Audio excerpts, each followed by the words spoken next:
하나님의 말씀이 다시 에스겔에게 임하셨습니다.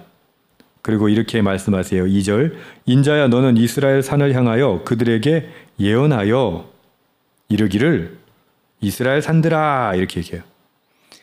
이스라엘 산들에게 예언하래요. 이스라엘 산이 뭐길래 이스라엘 산들에게 예언하라고 하실까요? 실제 이스라엘 산이 그걸 듣는다는 얘기가 아니라 산을 향하여 외치라는 얘기인데, 그러면 산에 누가 있을 거 아닙니까? 산에 뭐 하는 사람이 있다는 얘기예요? 우상 숭배하는 사람들이 저 산에 다 올라가 있는 겁니다. 3절에 이렇게 설명합니다. 여호와께서 산과 언덕과 시내와 골짜기를 향하여 이같이 말씀하시기를 나 곧 내가 칼이 너희에게 임하게 하여 너희 산당을 멸하리니. 산당이 어디에 있어요? 산에 있으니까. 그건 뭐 고대 사회니까 당연히 이들이 섬기는 우상은 예루살렘 성전 안에 있진 않을 거 아니에요. 그러니까 성 밖에 산에 가가지고 그렇게 나오는데, 4절 보면 제단이 황폐해지고 분향 제단들이 깨뜨려지고 너희가 죽임을 당하여 너희 우상 앞에 엎드러지게 할 것이다. 5절은 더 끔찍한데 이스라엘 자손의 시체를 그 우상 앞에 두며 너희 해골을 너희 제단 사방에 흩으리라. 이스라엘 백성들이 산당에 가서 분향단에 그 제사 지낸 이유가 뭡니까? 자신들의 욕망을, 필요를 채우기 위해서. 하나님한테 기도하면 안 주실 때가 있어요. 하나님한테 기도해도 안 들어주실 때가 있어요. 어떨 때? 그것이 우리에게 유익하지 않다면 안 들어주세요. 그러면 어떻게 깨달아야 됩니까? 내가 그것을 받을 만한 그릇이 못 되는구나. 그럼 그 받을 만한 그릇이 되도록 노력하고 애써야 될 거 아니에요. 근데 어떻게 했어요? 아이고, 하나님은 능력이 없으신가 보다. 그러면 어디 가서 빌어야겠다? 산당에 가서 빌어야겠다. 다른 신에게. 이게 참 어리석죠. 사실은 뭐 이렇게 어리석게 생각하진 않았을 거라고 봐요. 단지 뭐냐면 하나님께 빌어도 안 되는 건 어떻게? 내 나름대로 방법을 찾는 거예요. 하나님이 물질 주실 때도 있고 하나님이 거두실 때도 있고, 또 하나님이 물질을 실컷 주셔놓고 거두시는 방법이 뭐 병 걸리게도 할 수도 있고, 그렇죠? 아니면 뭐 보증 섰는데, 저는 주변에 그런 분들 되게 많거든요. 제가 진짜 부자였는데 보증 잘못 써가지고 벌써 뭐 거의 한 30년 전에 막 10억씩 뭐 10몇 억씩 날려버렸으니까, 그럼 그 당시에는요, 그렇게 날리면 그냥 알거지 되는 거예요. 그러니까 잘 믿는 분이었거든요. 그러니까 그분은 뭐 죄가 있어서 그런 것도 아닐 거 아니에요. 근데 하나님께서도 걷어가실 때가 있어요. 그러니까 믿음이 있는 분들은 걷어가시면 또 걷어가신 대로 더 잘 살아요. 그러니까 핵심은 뭐예요? 하나님께서 안 주시면, 아니면 걷어가시면 그럼 그 뜻이 있겠지 하고 그걸 깨달아야 되는데, 하나님의 하나님 되심을 깨달아야 되는데, 이스라엘 백성들은 어떻게 해요? 대안을 마련했어요. 어떤 대안? 우상 숭배. 그거였어요. 그래서 나 좀 잘 살게 해주세요. 성공하게 해주세요. 돈 벌게 해주세요. 건강하게 해주세요. 비 좀 내려주세요. 막 빌었어요. 어디다 대고? 산당에 가서 누구에게?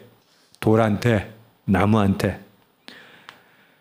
4절, 5절이 참 안타까운 게 뭐냐면, 너희가 죽임을 당하여 너희 우상 앞에 엎드러지게 할 것이다. 우상한테 빌었는데 우상 앞에서 엎드러지게 안 돼요. 죽어서. 우상이 구해줘야 될 거 아니에요. 우상이 살려줘야 될 거 아니에요. 근데 우상이 할 수 있는 게 있어요, 없어요? 아무것도 없어요. 여러분 뭘 섬깁니까? 우리 시대의 우상 무엇입니까? 돈입니까? 성공입니까?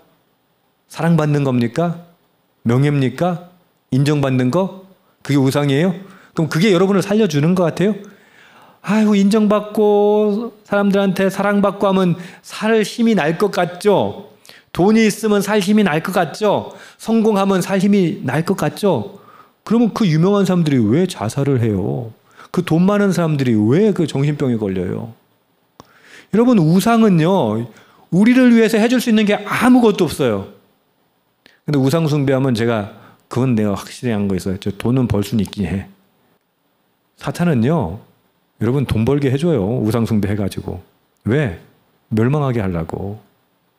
유명하게 해줘요. 인정받게 해줘요. 사탄은 그렇게 해요. 뭐하게 하려고? 멸망하게 하려고.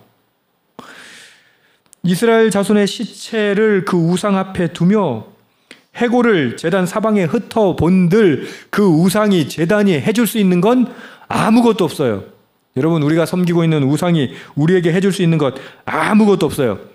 그런데도 우리는 산당에 쫓아간다니까요. 여러분, 우리가 쫓아다니는 산당이 어딥니까? 직장입니까 혹시? 어떤 사람은 SNS가 그 산당이야. SNS 들어가고. 어떤 사람은 여기 주식 그런 거 투자하면 그게 산당이에요. 어떤 사람은 취미, 그게 산당이고. 산당에 자꾸 쫓아 들어간다고 해서 만족할 것 같아요? 행복해질 것 같아요? 우상은 행복해질 것처럼 얘기하죠. 그런데 행복하지 않다는 거예요. 그러면 우리가 그 산당에서 섬기는 우상 뭐냐? 아까 지금까지 얘기한 것처럼 돈, 성공, 지위, 인간관계, 심지어 외모, 건강, 자녀까지 우리에겐 우상이 있다는 거예요. 근데 그 우상이 우리를 진짜 행복하게 해주지는 못한다고 하는 거예요. 이스라엘 백성들은 그 우상 앞에서 쓰러질 거예요. 해골이 사방에 흩어질 거예요. 하나님께서 심판하실 거예요. 무엇을? 우상 숭배하는 산당을 심판하시는데 그 산당 심판하는 거 그 나무 쪼가리 그 돌 쪼가리 그 심판해서 뭐 하시게요?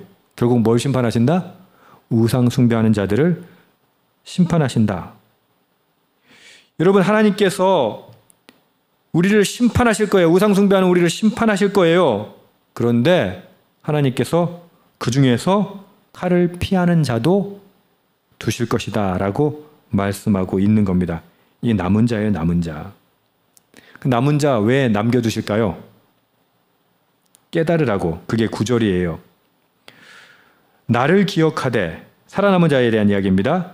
그들이 음란한 마음으로 나를 떠나고 음란한 눈으로 우상을 섬겨 나를 근심하게 한 것을 기억하고 스스로 한탄하리니 이는 그 모든 가증한 일로 악을 행하였음이라. 깨닫게 하시려고. 자, 지금까지 이야기한 모든 심판의 목적이 10절에 나옵니다. 보십시오. 왜 사람까지 남긴다고요? 가증한 일로 악을 행하였다는 걸 깨닫게 하려고, 그리고 그 깨닫게 하려는 궁극적인 목적, 그때야 그들이 나를 여호와인 줄 알리라. 아멘. 13절 마지막에 보십시오. 내가 여호와인 줄 너희가 알리라. 14절 마지막, 내가 여호와인 줄 그들이 알리라. 반복되는 핵심 구절이 너희가 내가 여호와인 줄 알리라 라고 하는 거예요. 심판의 목적은 파멸이 아니라고 했어요.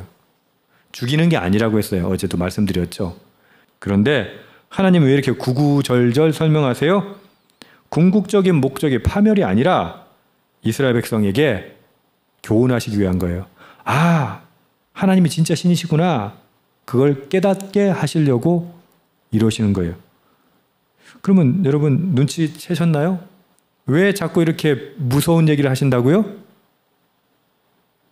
돌아오라고. 우상 숭배하지 말고 하나님께 돌아오라고. 하나님이 진짜 여호와이신 줄 알고 깨닫고 돌아오라고. 근데 우리 어때요? 목사님 그건 알겠고요. 근데 내 코가 속잔데 뭘. 그러면서 또 어떻게 해요? 세상에서는 또 여전히 세상의 방법으로 살아가요.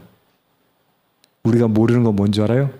하나님이 우리의 여호와신 것, 하나님이신 것, 창조주신 것, 구원주이신 것, 온 땅의 모든 권능을 하나님이 함께, 하나님만이 가지고 계시고 그것을 우리와 함께 누리기를 원하신다는 것.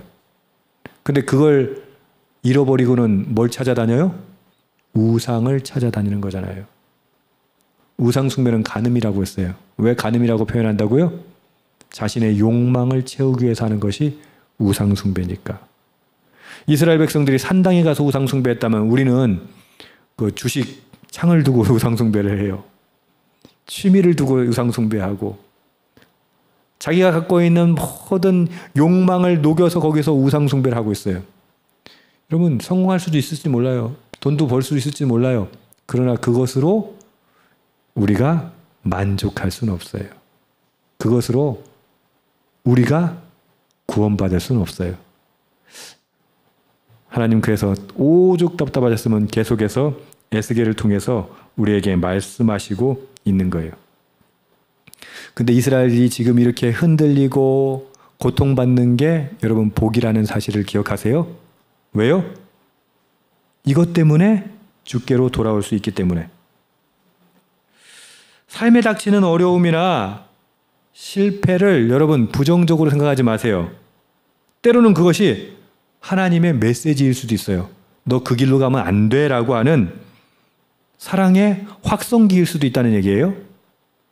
혹시 내가 의지하는 것이 흔들리고 있다면 어쩌면 하나님께서는 이 시련을 통해서 우리를 부르시는 것일 수 있어요. 어떻습니까? 요즘 혹시 흔들리고 있습니까? 요즘 혹시 두려워하는 것이 있습니까? 잘 안 됩니까? 그렇다면 우리에게 너무 좋은 기회가 찾아왔어요. 뭐요? 하나님께서 우리를 깨우고 계신 거예요. 하나님께서 우리에게 말씀하고 계신 거예요. 여기 보면요. 손뼉을 치고 발을 구르며 말해라. 지금 우리 삶에 하나님께서 손뼉을 치고 발을 구르며 말씀하고 계신 거예요. 그래서 지금 내가 흔들리고 있다면 기회입니다. 주님, 돌아가겠습니다. 주님, 하나님이 우리의 여호와 하나님이신 것을 믿고 하나님만 의지하겠습니다. 그렇게 고백하고 기도하는 저와 여러분 되기를 주님의 이름으로 축복합니다. 아멘.